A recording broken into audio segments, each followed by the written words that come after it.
We begin in San Francisco where the district attorney and the public defender engaged in a public war of words, making some big accusations about one another. It all centers around a backlog of cases that began stacking up during the pandemic, where it forced courts to close. Well, that problem has not gone away, and the court now says it will have to release some defendants who are now awaiting trial. Our Brad Hamilton joins us live to explain why the DA and the public defender each say the other one is to blame. Brad, good evening.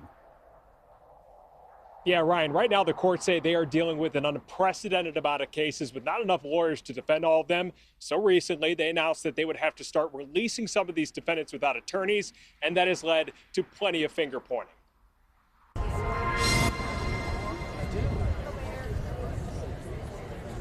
As the city of San Francisco continues Mayor Daniel Lurie's directive to clean up its streets, a growing backlog of unheard criminal cases has reached a tipping point.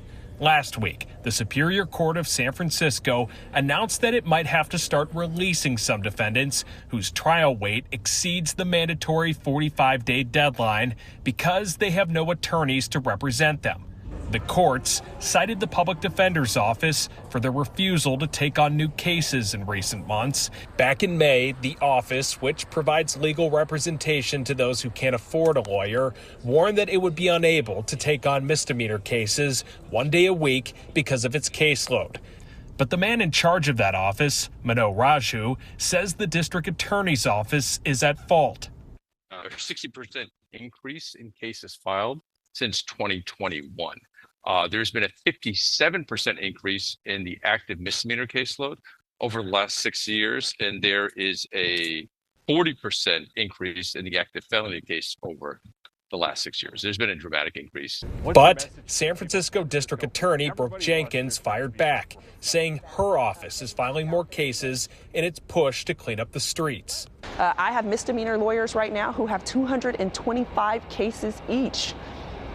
They are staffed equally with the public defender's office, who only handles roughly about 75% of those misdemeanor cases. So if anything, I've got more of a staffing crisis than they do. The public defender countered with this. Prosecutor's office has $31 million more than the public defender's office. But the DA says that's for a reason. It's not an apples to apples comparison. We do more work because, again, we handle every single case filed in the city and county of San Francisco for state level crime. They do not. In this war of words, both sides agree that this decision by the courts is a problem for a city trying to regain the public's confidence and safety. A fix is needed. The DA says it's on the courts and the public defender to catch up. The fix is that the courts need to be more efficient in the way that they manage cases coming through the system.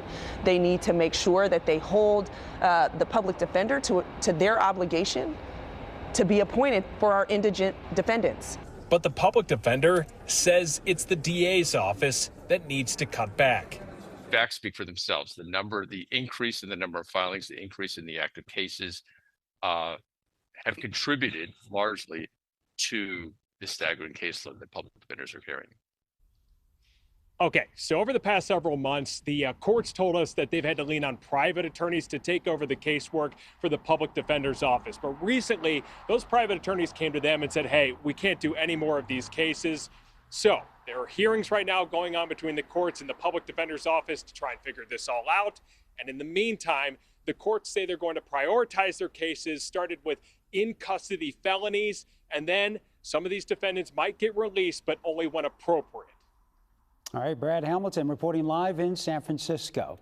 Meanwhile, clerks at the San Francisco Superior Court are planning to launch a strike. This is on Wednesday. Last week, they were outside the court picketing ahead of the work stoppage. They say short staffing has forced clerks to take an unmanageable caseload and doing jobs they're not trained to do. We reached out to the court for comment. We have not heard back.